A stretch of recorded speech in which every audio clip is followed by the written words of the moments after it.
And welcome back to Chapter 5 of Engage and Grow.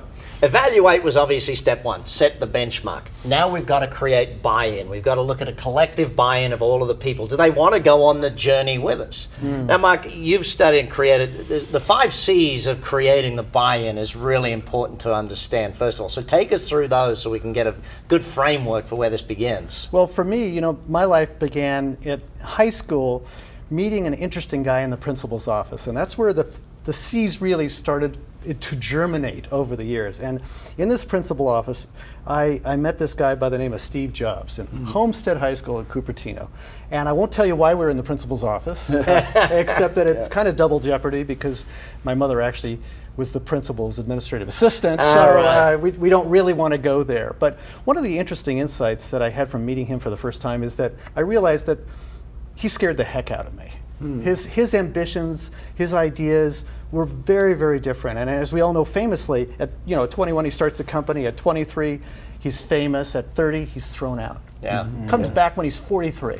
And so I got to reconnect with him when he was making the big comeback. And he'd learned a lot from that time he was humiliated and he was ostracized from the company. And that's really where these principles came from, because the Steve 2.0 wasn't like the guy who just tossed people out or humiliated them at the water cooler. And so one of the areas he realized is that culture matters. The first C is culture, this idea that not all places are created the same. If I don't show up in a suit at some banks, they don't take me seriously. At Charles Schwab, we had to be buttoned down. They won't give you the money, Mark, unless you're really there to show them that you deserve to be able to be the custodian of that. If I show up that way at Google, I have no credibility whatsoever. So that's a simple example of culture, but thinking about that cultural context in which you're doing the engagement program matters. What is really valued by that culture?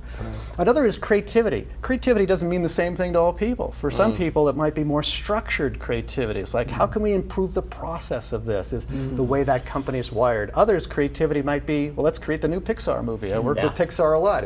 It's interpreted in a very different way. But everybody at the end of the day wants to feel like they can be creative. If you can do that, they will buy in with you. Another area is capacity. Do we really resource the capacity for that department or that person or that team to do what you've ambitioned them to do? Yeah, don't set the goal and then hold them back. Holy cow, this is why they actually achieve what they need. Exactly, this is why high achievers leave companies all the time, because you didn't actually allow them to do great work. You didn't give them the resources, you didn't back them up on the front line. Another area has to do clearly with competence. This idea of competently being able to get the right people in the right seats on the bus. I did my first bestseller, Success Built to Last. It was a sequel to Jim Collins and Jerry Porras. And Jim and I really helped me look at this idea that we need to get the right people in the right seats. It's not just a matter of there being A, B, and C players. We don't just judge the players. Getting people in their swim lanes, operating at their highest and best purpose, and get the competency where it really matters. And so that's very important. And then communication. Are we willing to really have those courageous conversations so that we, that 800-pound gorilla or that elephant in the room, we often will shoot the messenger. What we should do is shoot the elephant. So if we could really get in there and communicate and have the tough conversation about what we care about and how we might be in conflict with that, are we really applying that? Are we incentivizing that? That was the kind of framework that the Steve Jobs Apple 2.0 really made a difference. Very, very important stuff. Now, when it comes to buy-in, Marshall, there's a difference between the perception and the reality, because I think that's something you're a genius at. Well, let me talk about how it works in my job, because actually I get paid not only because behavior change, perception changes. I get paid because you are seen as a different person, not by yourself or me, by everyone around you. And and I teach leaders to follow up. And I talk about how important follow-up is. As you mentioned, this frequency thing, very important. Well, when I do this, I'm often asked, do people really change behavior, or are they merely perceived as changing because they keep following up? And the answer is the opposite of what you might think. It's much easier to change behavior than to change perception. I agree. Changing perception is very hard. Let me give you a simple example. Let us imagine your problem is you make too many destructive comments about others. Now, I pick that, it seems so simple. That's easy to fix, quit doing it. Case study A, you go 7 months to never make a destructive comment about anyone. 7 months later, stupid SLBs on finance, idiot bean counters. I'm your coworker, I hear you. You know what I think? Brad has never changed. Case study B, you talk to me. Marshall, I get this feedback. I want to do a great job of being a team player, not make comments, give me ideas. I'm not sure you're going to change. I'll talk to you. 2 months later, though, Marshall, it's been 2 months.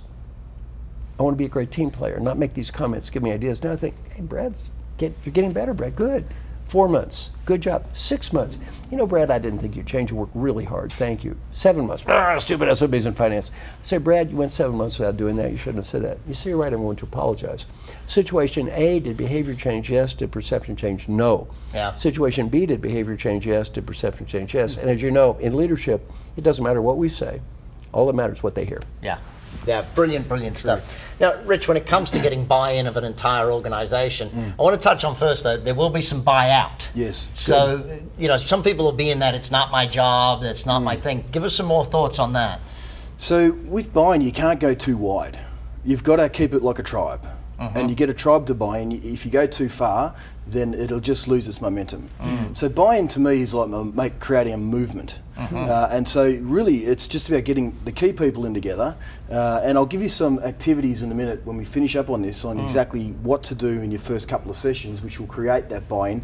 And secondly, what will happen when people deselect themselves. Let's talk about that cultural shift, because I know, Mark, you in venture capitalists, you see those mergers come together all the time, two entirely different cultures coming together. Shifting a culture is one of the biggest challenges, not just perception of it, but actually doing it. It's epic because usually the incentives aren't shifted and there's not a recognition of what's really changed. And so your point is a huge one. Yeah. Right. With culture, I mean, in my opinion, culture quite simply is when everyone is thinking the same way, as opposed to people thinking, have other ideas on how things should be done around here.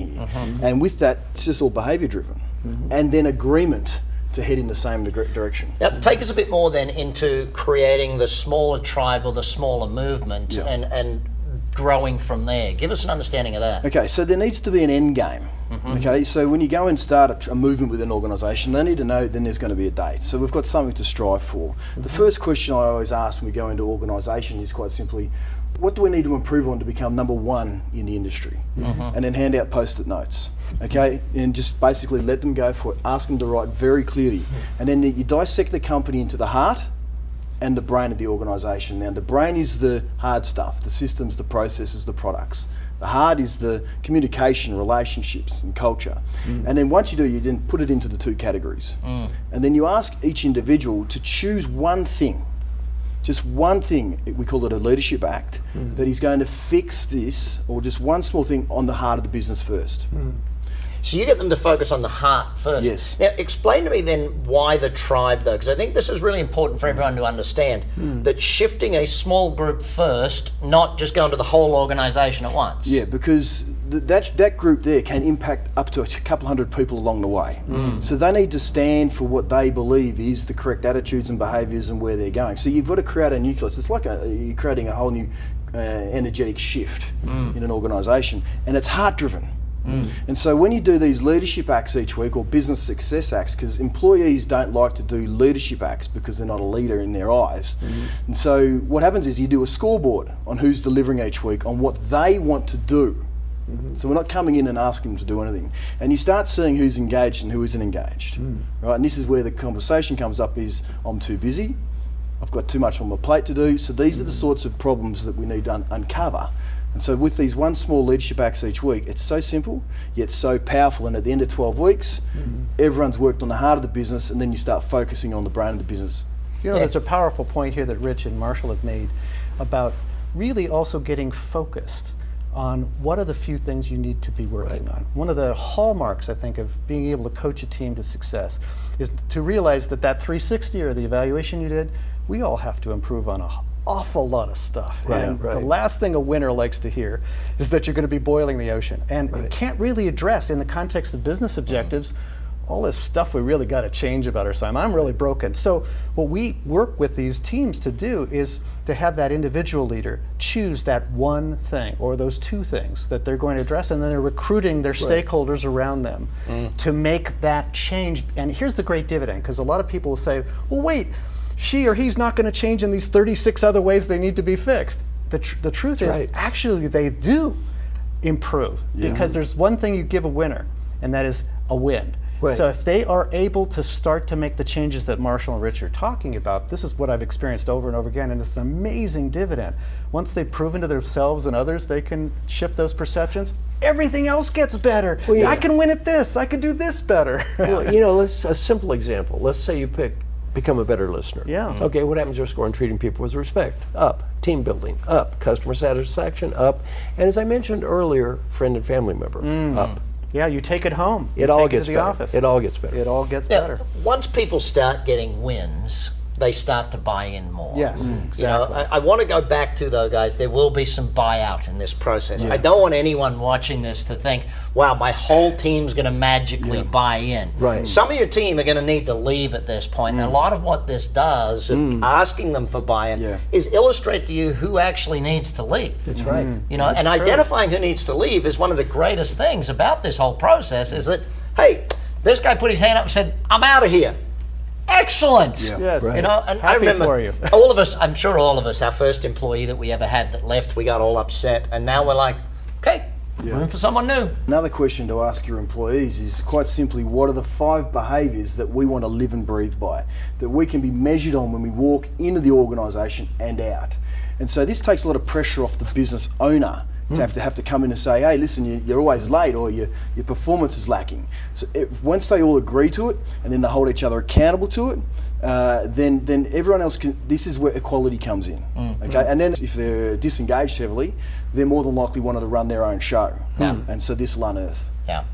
So creating a buy-in, getting a collective accountability amongst the team to have a set of performance standards that they all agree to work with and that fit within the entire organization to move forward. Again, you're going to have some buyout, but ultimately, gang, our job here is start with evaluation and then move the buy-in. Get the small wins on the board so that everyone feels like they're a part of and moving forward with the organization.